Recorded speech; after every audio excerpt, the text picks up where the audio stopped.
Blog Talk Radio. Hello, everyone. This is Lori Smith on Blog Talk Radio. Good evening. This is Child Abuse Prevention, and Human Rights Abuse Prevention is up to us, and it's usually a 30-minute live internet streaming radio broadcast from blogtalkradio.com.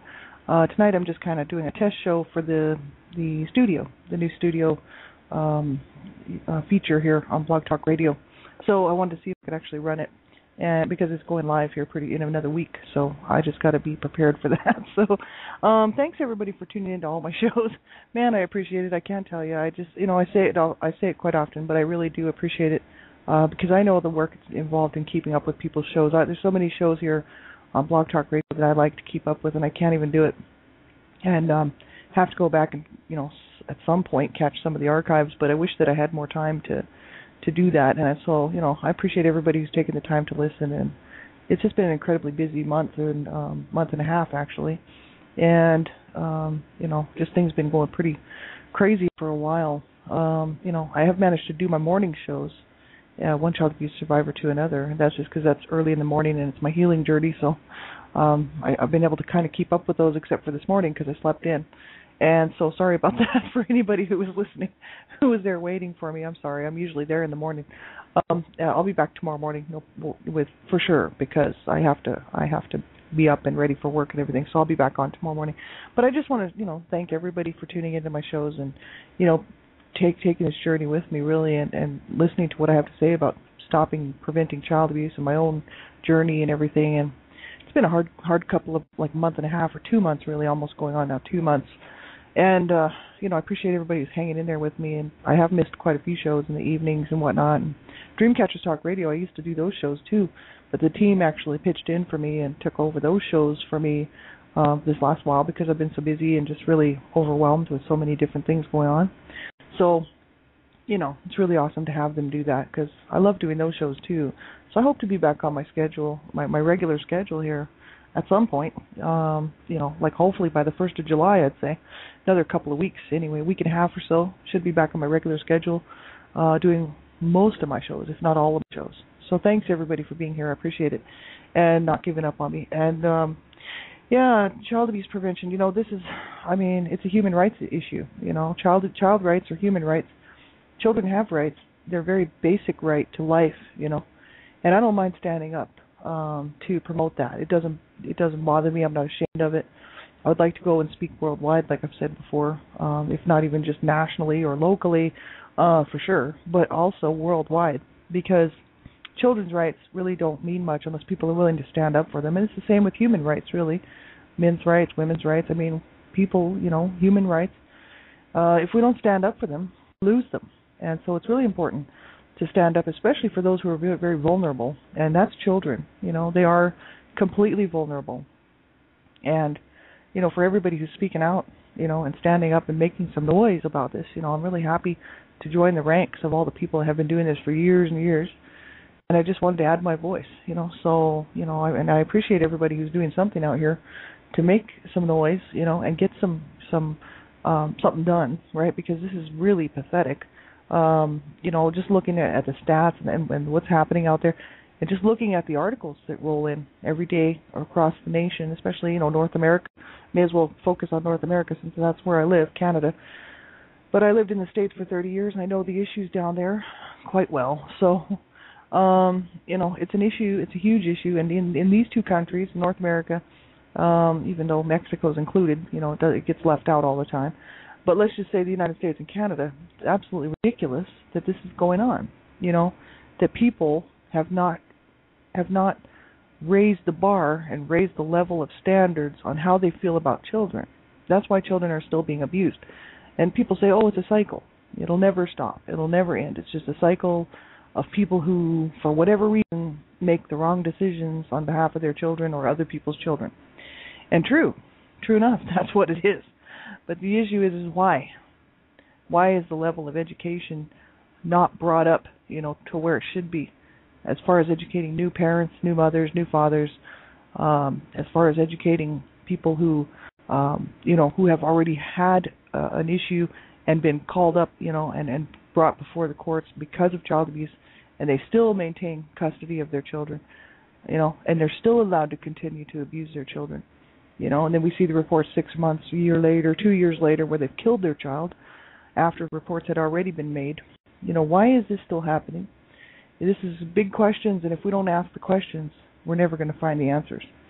And these are questions that we really need to raise locally as well as nationally and internationally, because this is absolutely horrific that children are having to go through this still today. We'll lose so many children, like tonight. On average, it's 5. There'll be maybe more, a little bit less, but there, on average, is 5 children will die because of abuse every day, right? And people say, "Oh, well, that's not that big of a deal." Yes, it is, because that's a child's life. They have the right to life. Many children die from accidents, and that's horrible. And little children die from illnesses and natural causes and diseases and childhood diseases and whatnot, and that's horrible, absolutely heartbreaking. And then you have people killing their kids and killing other people's children. That is disgraceful, disgusting, and completely wrong. So, when are we all going to stand up and say something about this? You know what I mean? My whole goal is what I'm working on is becoming, having my own business so I can work from home and actually then, donate my whole entire time to stopping and preventing child abuse, right? Right now I can't do that, but that's what I'm working on. And because I'd like to go out and speak publicly, and really raise some awareness and get going nationally with groups and get going internationally and really be a part of the change. I figure I have really nothing better to do with the rest of my time here on the earth than, since I'm willing to stand up, and it's not embarrassing to me to stand up and fight for child rights and to say we've got to stop child abuse. I don't mind saying it. So, not everybody has the ability to do that, and that's okay. But as long as we do something, and mainly it's just to look out for the children in our own lives and in the children in our own homes and in our own world to make sure that they're not being abused. Because, this is absolutely pathetic and ridiculous that this is happening. And it's happening everywhere. It's happening in the schools, the churches, the daycares, the babysitters. If it's not happening in the home, it's happening everywhere else. And then that what is it? 90 to 95% of abuse happens with the home. So that just tells you it's a serious issue, man. And these little kids here, these little babies and children certainly don't deserve that. And I don't mind standing up and saying it. I just feel like I've been given a voice, and why not use it for something good and something that means something? And this means everything to me, because I don't have any children. That doesn't matter. You know what I mean? Like I would love to have 10, but I wouldn't have been able to look after them. You know what I mean? No finances, and had to get my own self straightened out first because of the abuse that I suffered as a child. But I've always thought about having my own big family would have been just so awesome, but it didn't happen. And so I don't have any children, but I'm still willing to stand up and fight for them, fight for these little kids out here. And so, you do whatever you can if you're listening to this in your own abilities, in your own areas, your own towns, and cities, and where you live, to get involved locally, because there are lots and lots of ways to get involved. You know what I mean? Like, that's the whole issue. I will be doing a lot of that here, hopefully in the next year or so, and I plan to really branch out. I'm already I'm the Canada Regional Director for Dreamcatchers for Abused Children, and so I plan on doing a whole lot more. This is just really the beginning, like I was saying before. And you can move as fast as you can move. You can do as much as you can do. You know what I mean? And so for right now, this is about all I can do. But that'll change. And so I'm happy to be able to say that, because these little kids out here, their lives are hanging in the balance really, and they we won't get to so many of them. There'll be so many children who this next year will lose their lives. Will end up in the hospital due to the abuse they suffered, or will be abused until whenever and have all kinds of problems and issues because of it. It's absolutely horrific. So we really all have to get involved in this, and mainly just to look out for the kids around us and protect them and make sure that they're not being abused, whether it's your own child or somebody else's, right? And so, that's what I do. I keep an eye on the kids, all the kids around me, and I'm looking, I'm watching, because I will make a call. It is the right thing to do. And so, because abuse is happening, so that's the sad thing, is that most people in society just kind of think, well, that happens to somebody else's kids. That happens like in some other town. That happens in some other city. It doesn't happen here. And many people will say, oh, it doesn't happen in our neighborhood, right? It's like, sure, right? It's a false attitude. It's just a false belief. I mean, abuse happens everywhere, and child abuse happens everywhere, and it's horrible. And no child should ever be abused. And so that's why I like to be a voice. And we have to just keep on, keep on working, keep on doing what we can to help these kids, because it's just not right. I'll just continue to say it until I finally leave this earth and move on from here to my final home. And so, while I'm here, I figure, hey, I got nothing better to do but sit here and make noise about this. And so, yeah, I mean, it's absolutely ridiculous. You think about some of the stats out here. I pulled up the childhelp.org, www.childhelp.org. It's a great website, tons and tons of info. And you can call, if you suspect abuse, you make a phone call and you get that child some help. If you know a child's being abused, you have to do the right thing and you have to make that phone call. But you can phone many, many different numbers in your local community, your local areas, but there's also 1-800-4-A-CHILD. That's the National Child Abuse Hotline down in the States, and that's 1-800-4-A-CHILD, the number 4. So, that's an easy one to remember, right? So, you know or suspect a child's being abused, you do the right thing and you make a phone call, right? And they said that over 3 million reports of child abuse are made every year in the United States. That's just in the United States. That doesn't include Canada. I mean, who knows how many reports are made up here? We're about 20 years behind the States. So as far as numbers and reporting and all this other stuff, Canada's always about 20 years behind the States. So they don't keep that good of records up here, And if they do, they're not made public. No, they're not publicized. They're not made public knowledge. It's unfortunate. I think a lot of Canadians just think that there's no such thing as child abuse, but there is.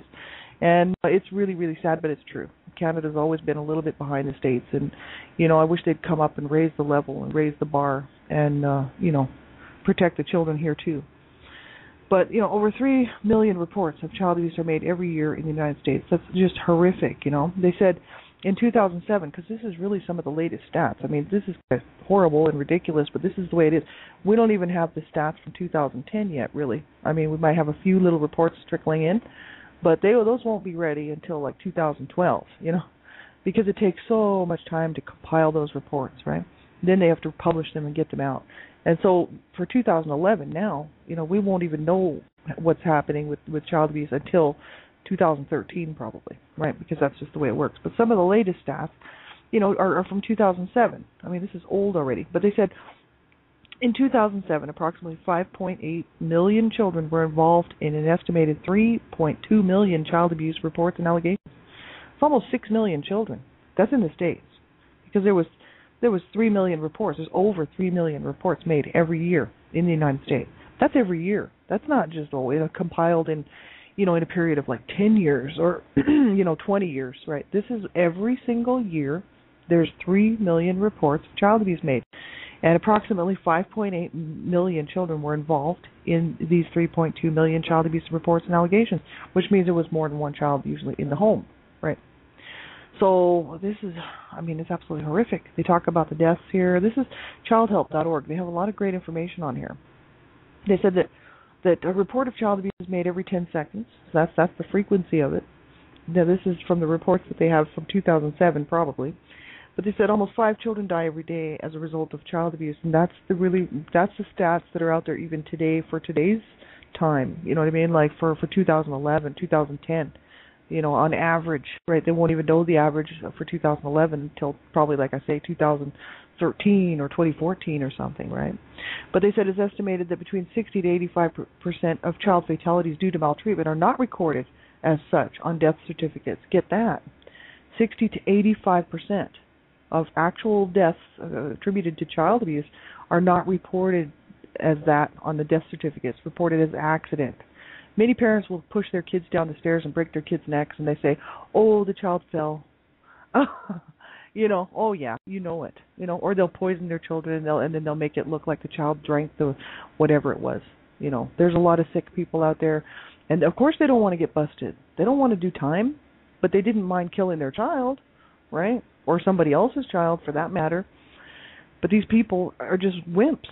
They're just, honestly, anybody who could do that to a child, who could hurt a child on purpose, and take a child's life and not stand up and take what they got coming to them, is really just, a coward, right? They can kill their children and then make up some sort of an excuse like, oh, the baby fell out of the crib, or, and all these garbage reports when they know for a fact that the child suffered all kinds of abuse 6 months before.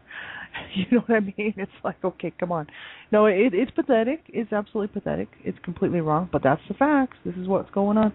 90% of child sexual abuse victims know the perpetrator in some way. 90%. So that's a fact. 68% are abused by family members. Get that. People think, oh, that would never happen in my home. Take a look again. 1 in 3 girls, that's the stats. 1 in 3 to 4 girls, 1 in 6 to 7 boys will be sexually abused in some way under the age of 18. So whether that's unwanted sexual touching, molestation, rape, you name it.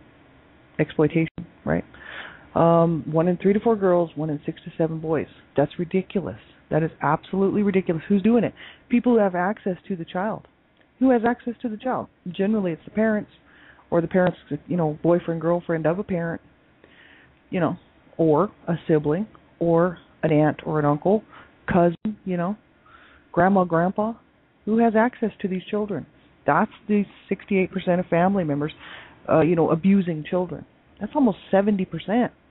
I mean, that's absolutely horrific, but it's going on. So this is just incredibly wrong, and we have to change this, They said child abuse occurs at every socioeconomic level, across ethnic and cultural lines, within all religions and all levels of education. 31% of women in prison in the United States were abused as children. That's the people that will come forward and say, yes, I was abused as a child. It's horrible, but they do. They talk about the prison population, and many of those people were abused as children and had led horrific lives because of it. And many times there may be some mental illness in there because of the abuse. Many issues, many things. I mean, we take a look at the big problem. I mean, that's what we do. That's what I do, and that's what we do at Dreamcatchers for Abused Children. We're looking at this all the time because we're trying to figure out how we're going to make a difference in this with the help of everybody else, and with everybody else doing the same thing, trying to stop this mess. And so, you start doing the research and start doing some looking into it and studying. You start to realize, wow, this is such a huge problem. But, I was abused as a child, so, I know what a huge problem this is. And 2 of my brothers did time in prison, and one of my brothers was killed and murdered after he got out of prison. Another one of my brothers died of a drug overdose at the age of 37 years old. He was always on drugs since he was 12 and had so many overdoses and brain damage and everything else because of that. But he was also abused as a child, right? And then my other brother committed suicide. And he was a cocaine addict, and he killed himself at the age of 33, and he had tried many times before. Well, at least known times, 3 times. He finally made it. So that's very sad, but this is what happens. And people say, oh, well, they had choices. They could have made choices. They could have made better choices. Sure, they could have. But then my parents could have not abused them, too. That would have set them off on a lot better lifestyle, I tell you that. Horrible, absolutely horrible. So they said over 60% of people in drug rehabilitation centers report being abused or neglected as children. I'm one of those people. I didn't have to go through drug rehab because I got myself off of drugs. But I smoke cigarettes, and I'm highly addicted to cigarettes. Right? That's my biggest vice. I don't drink, I don't do drugs, but I smoke cigarettes. And it's a huge issue for me because it's legal. And I'm like, well, it's just that one thing, that addiction, right? It's addiction because of the abuse that I suffered as a child. I know that's what it is. I'm still searching for something. I'm still lacking something that I didn't get as a child, right? I got to get a hold of it so I can get rid of my addiction, right? So there's about 30% of abused and neglected children will later abuse their own children, continuing the horrible cycle of abuse. Yeah, you got that right. My parents were a prime example. Both my parents were abused as children, and they both went on to abuse their own children. It's just absolutely horrific. Then some of my siblings went on to abuse their children, right? Not right at all. And they said about 30% of abused and neglected children will later abuse their own children. Yeah, about 80% of 21-year-olds that were abused as children met criteria for at least one psychological disorder.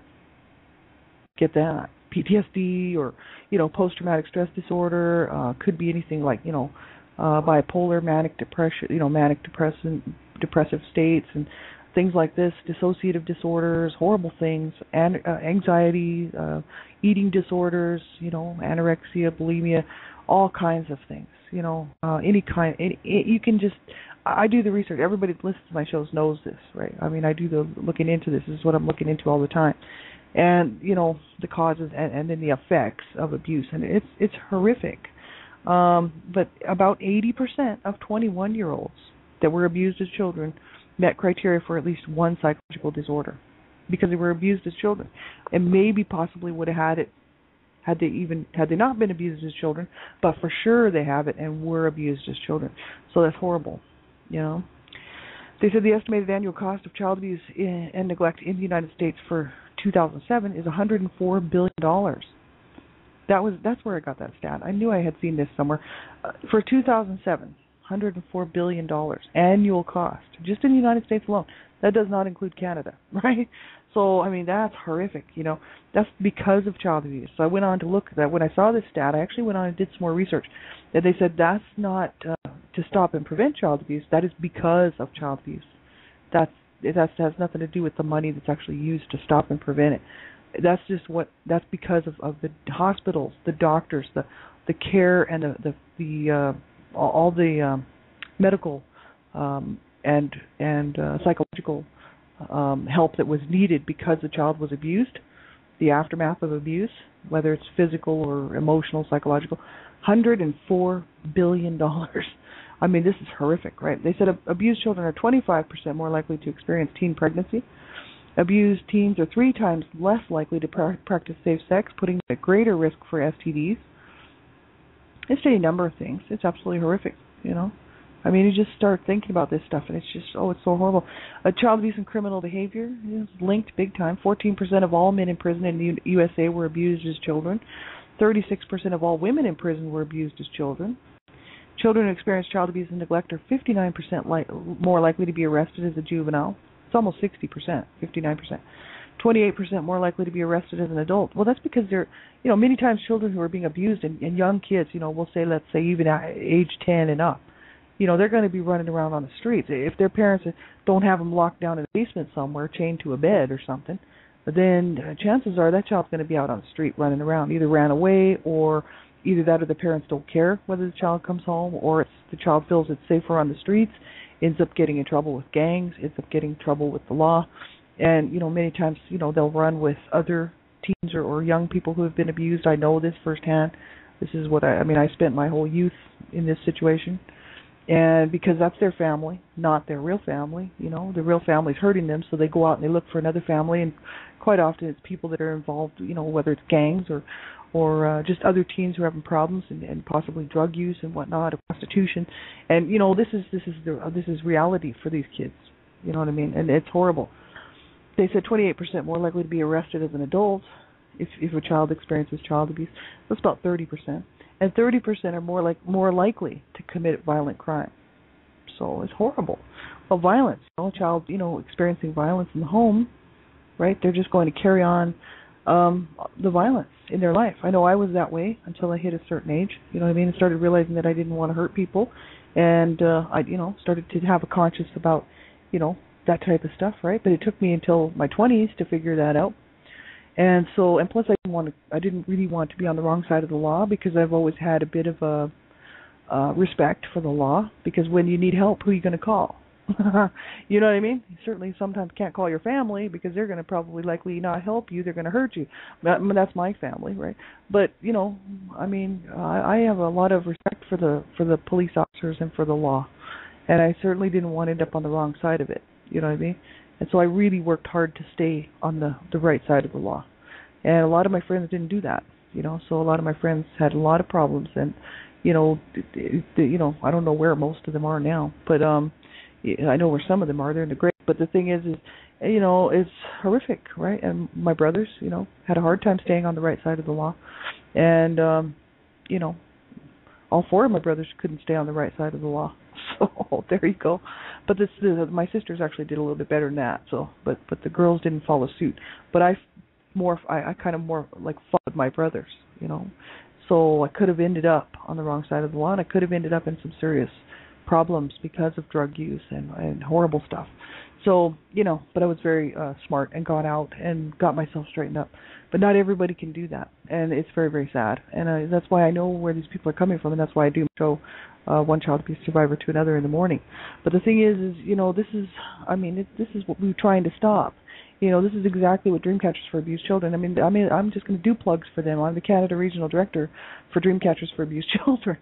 You know what I mean? And this is what we're doing. We're really we're trying to stop this mess, because no child should have to be killed and murdered at the hands of an abuser. I don't care who the abuser is, and no child should have to then continue to be abused and not get any help, and then grow up and have to deal with this stupidity and the mess and the aftermath. And it's just completely wrong. And so, we really do. We have to work really hard for all those people who are standing up and giving their time and giving of themselves, giving their voice and whatever they have, to make a difference. There's so many people that are, there's so many good people out there who really do care about children and who, will foster, kids, and they'll mentor children. And there's people that will go and, just be a big brother, big sister type thing and just try to make a difference in a child's life because they have the ability to do that. And that's awesome. Then there's other people like myself who prefer to use my voice to get a more national, to get something done, get more attention. You know what I mean? That's my thing. I'm more interested in making a huge impact. To me, that's what I feel like my mission is. And that's why I like Dreamcatchers for Abused Children, because that's what we're doing. And we're all volunteers and we're working really hard. So I hope everybody will check out our web pages, our website. We have an awesome website. And that's www.dreamcatchersforabusedchildren.com. It's all one word, dreamcatchersforabusedchildren.com. And I hope you will check it out. We got some great info on there. It's updated daily, and there's just tons and tons of resources for people, who may be interested in learning more about child abuse, also more about the signs and symptoms, how to report it. Child Welfare Information Gateway is a huge resource. I love that website. That's childwelfare.gov. Child Welfare Information Gateway, that's an awesome resource, with publications and all kinds of stuff, and I hope everybody will check it out, and there's so many great, like this Child Help, www.childhelp.org. This is another great website, and these guys do some awesome work. There's so many, you know what I mean, like Dreamcatchers for Abused Children, we're just one, and we're a not-for-profit 501c3, registered, legal, not-for-profit organization. And, above board, completely transparent. And so, we're just one more group who wants to make a difference in this, And so, as long as people do what we can all make a huge difference in this, And that's why I'm using my voice to promote this. And I know most people who listen to my shows, obviously, I say this on quite a few of my shows, that we're all, you probably care about children anyway, and would like to see child abuse stopped, and you might even be working with children or with survivors or whatever, because I have a lot of people who listen to my shows who are psychotherapists and different things, and counselors and therapists and stuff, and also survivors. But the thing is we all do something, we all pitch in. It makes a huge difference, right? And so I like to be a bit of a voice of encouragement for people, you know what I mean? Because it encourages myself. Then it reminds me that every day that I have to do the same thing, you know what I mean? That I need to be out there doing everything I can. I still have a life, like we all do. Nobody has to give up their life, to do this. And some people do, actually. But, it's a matter of just kind of giving when you can, because these kids sure deserve it, you know what I mean? So it's whether it's giving of your time or helping out, helping an organization out, whatever it is, but just making a difference, and mainly learning the signs and symptoms, knowing how to report it, and knowing that you should report it if you may be the last person that would ever see that child alive, and think, oh, somebody else will make the call, and then they don't, and that child ends up dead. And then you think, oh my God, I should have made the call. That happens to people. You don't want that to be you. So, if you suspect abuse, you make the phone call. Do the right thing. Oh, I'm telling you. So 1-800-4-CHILD, that's one of the numbers, but there's many, many numbers in your local phone books and online and whatnot. Just get, just to be aware that you can report it anonymously. You don't even have to give your name and all that unless you want to be part of the court proceedings. But if you just want to remain anonymous, you can. Well, thanks everybody for tuning in. I have a guest and everything. Thanks a lot for being here. I appreciate it. And I'll be back on tomorrow morning, One Child Abuse Survivor, to another 6 a.m. here, Mountain Standard Time. And then the rest of the week and whatnot, you can check my show page and stuff. I hope to be back around with all of my shows pretty much by the 1st of July or so. So thanks for tuning in, and have a great night, everybody. Take care. Bye-bye.